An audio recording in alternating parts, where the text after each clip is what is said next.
विश्वास दिला कहता हूं, जब तक हम लोग बाबा साहब के रास्ते में नहीं चलेंगे। ये कहानी है उस समाज की जो सदियों से लड़ा है अपने हक के लिए, सम्मान के लिए और अपनी पहचान के लिए। ये आवाज है उस नौजवान की जिसने सत्ता के गलियारों में खड़े होकर अन्याय को सीधी चुनौती दी।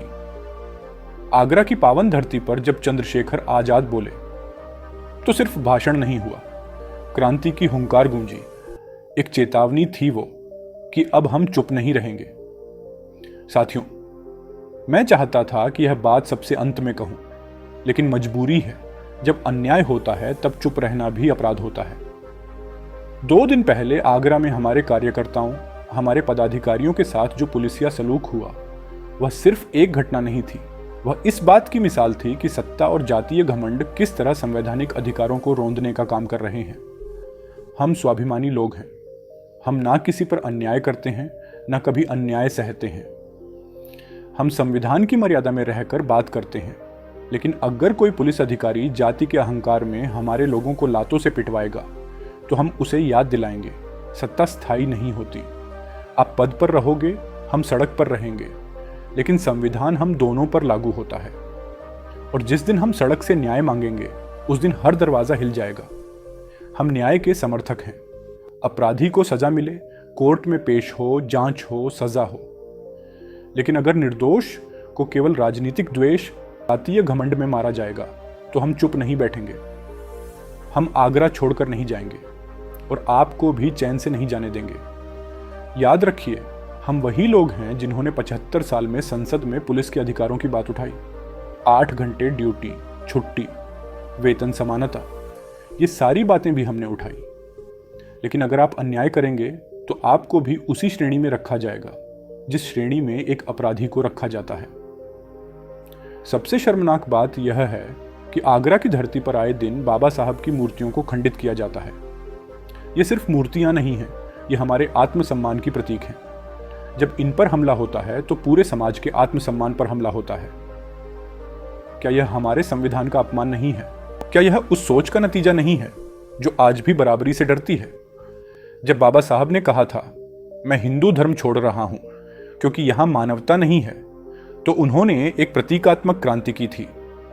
उन्होंने एक विचार दिया था, समता का, भाईचारे का। लेकिन आज जब उनकी मूर्तियों को गिराया जाता है तो यह उस क्रांति का गला घोंटा जा रहा है। हम इसे बर्दाश्त नहीं करेंगे। जिस दिन इस देश में आत्मसम्मान का महत्व खत्म हो जाएगा उस दिन लोकतंत्र भी बेमानी हो जाएगा। लोकशाही का मतलब है जिसका वोट उसका राज। लेकिन क्या हमारे वोट से हमारा राज बन रहा है? क्या आज भी दलित, पिछड़ा, आदिवासी वर्ग सत्ता में समान भागीदारी पा रहा है? बाबा साहब ने कहा था कि जिस समाज में 10 डॉक्टर, 10 वकील, 10 इंजीनियर होंगे, उस समाज से कोई अधिकार नहीं छीन सकता। आज हमारे पास डॉक्टर हैं, इंजीनियर हैं, प्रोफेसर हैं, व्यापारी हैं, वकील हैं, जज हैं, लेकिन फिर भी हमारी हिस्सेदारी कहाँ है? हमने हर जगह मेहनत से पहुंच बनाई, लेकिन प्रधानमंत्री की कुर्सी पर अब भी हमारे समाज का कोई नहीं पहुंच पाया। ये उस सपने की अधूरी कहानी है जो बाबा साहब ने देखा था। यह वह लड़ाई है जो मान्यवर कांशीराम साहब ने लड़ी थी। उन्होंने नौकरी छोड़ दी, संपत्ति छोड़ दी, शादी नहीं की, सब कुछ त्याग दिया ताकि समाज को न्याय और सत्ता में भागीदारी मिले। और आज हम उसी रास्ते पर चल रहे हैं। हमें शासक बनना है, सिर झुकाकर वोट देने वाला नहीं, सर उठाकर फैसला लेने वाला बनना है। हमारे वोट की ताकत ने कई बार सरकारें बनाई हैं, लेकिन क्या हमने यह सोचा है कि हम किसे वोट दे रहे हैं? जो हमें हीन समझता है, जो हमारी मूर्तियां तोड़ता है, जो हमारे बच्चों को रोजगार से वंचित करता है। क्या उन्हें वोट देकर हम अपने आत्मसम्मान को बेच नहीं रहे? अब समय है, अपने वोट को हथियार बनाएं। यह हथियार किसी के खिलाफ नहीं, अपने हक के लिए है। वोट हमारा, राज तुम्हारा, ये अब नहीं चलेगा। हम निर्णय लेंगे और उस निर्णय में हमारा भविष्य होगा। अब हम सिर्फ भीड़ नहीं हैं, हम नेतृत्व करेंगे। हम नारे देंगे, लेकिन उस नारे को सत्ता तक पहुंचाएंगे। जब बहुजन नेतृत्व करेगा तभी भारत में सच्चा लोकतंत्र होगा।